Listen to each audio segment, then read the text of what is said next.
یو زنانه یو ورځ کور کې لګیا وه، د کور کار یې کاوه. وایي د سره سې پړونی لاس ودي چې لوړ وکتل، په درخته کې یو مرغه ناست و. مرغه و دا زنانې ته ډېر رټ کتل. وایي دا زنانې مرغه ته وکتل، ډېره پریشانه سو. خیر خپل کار یې شروع کړ چې د کور کار یې هغه ته راکاوه. وایي بله ورځ بیا دا زنانې بیا هغه ته د کور کار کاوه. بیا د سره سه پړونی لاس و چې بیا درخت ته وکتل، هغه مرغه بیا پر هغه ځای باندې ناست و. دا زنانې ته بیا کتل. وایي دا ډېره په سوچو په فکرو کې سوله چې په دا درخته کې مرغان ناست روزانه و ما ته رټ. وایي دا زنانه ډېره پریشانه سوه. په دا دوران کې عبدالله رالی کور ته. وایي دا زنانې عبدالله ته وویلې چې په دا درخته کې مرغان کښېني، دا مرغانو ما ته ګوري، ما ته دا خوند نه راکوي چې ستا د نظر بغیره د بل چا نظر پر ما ولګېږي. وایي عبدالله د الله ډېر شکر ادا کوي چې الله تا ما ته دونې ښه نیک زنانه، نیک سیرته زنانه راکړې ده چې هغه زما په امانت کې خیانت نه کوي. وایي عبدالله ورته وویلې چې موږ څه وکړو، زموږ دپاره څه پکار دي.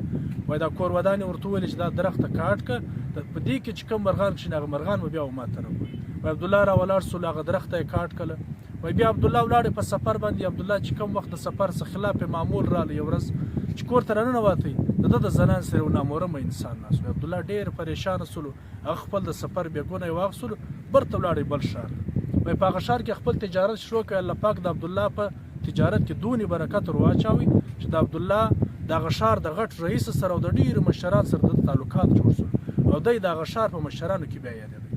وایي داسې وخت راغی چې په دا ښار کې وخت ډېره غټه غلا وسوله، ډېر قیمتي سامانونه غلا سولو. وایي ټوله خلک پریشان سولو.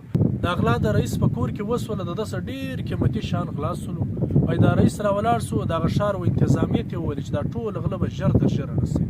وایي دا پولیس را ولاړ سولو، د ټول ښار یې وکاته، هر کور یې وکاته، یو څوک یې نه کړ پیدا.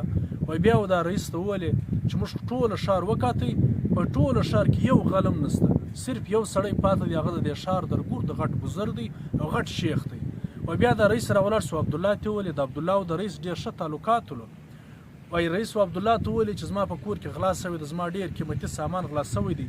دا پولیسو د دې ټوله ښار محاصره وکړله، ټوله ښار یې وکاتی، په دا ښار کې یو سړی غل نشته، صرف یو سړی پاته دی چې هغه د دې ګر ښار شیخ دی، بزرګ دی. وایي عبدالله ورته وویل زه ځم د شیخ سره ملاقات کوم. وایي عبدالله چې کوم وخت شیخ ته وکتل، وایي شیخ را روان و، دا د ګوتو پر سرو باندې وایي پونده یې نه لګوله. وایي بیا عبدالله ورته وویلې چې ته دا پونده ولې نه لګوې. وایي شیخ ورته وویلې چې دا پونده زه په دې باندې نه لګوم، زه دا پره پښه په دې باندې نه لګوم، داسې نه وي چې زما در پښه شنه خصمانان لاندې سي او هغه راسه خوښ سي او هغه راسه زهیر سي. وایي عبدالله چې سوچ ووایي دا خپلې زنانې کیسه ور په یاد سوله چې زما زنانې د تقوا پر بنیاد په ما باندې درخت هاره کړله او په هغه کې مرغان کښېنستل، مرغان یې زما څه لرې کولو، زه خو ډېر خطا وتلی ولم. وایي بیا عبدالله را ولاړ سو، دا رئیس ته وویلې چې زما په ټوله ښار کې درګور د زیات شک پر دا شیخ باندې دی، دا غلا دا شیخ کړې ده. وایي هغه رئیس ډېر پریشان و چې دا شیخ خو د دې ګر ښار درګور د بزرګ انسان دی. خو عبدالله ډېر اصرار وکړ چې دی د شیخ کر خو ورسئ. وایي کله چې پولیسو هغه انتظامیه د شیخ کر واستول، ټوله سامان د شیخ کره پروت و.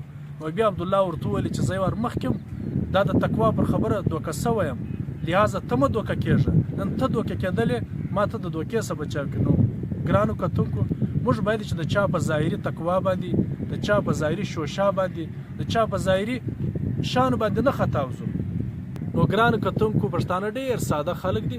د عبدالله کیسه او د رئیس صاحب کیسه زموږ په مخ کې تېره سوه. د ننه بعد چې موږ پر چا باندې بروسه کوو، د هغه بروسې بعد به شاته یو څه تحقیق کوو چې د انسان واقعي د بروسې وړ دی که نه دی. والسلام، الله مې خوشحاله کړه.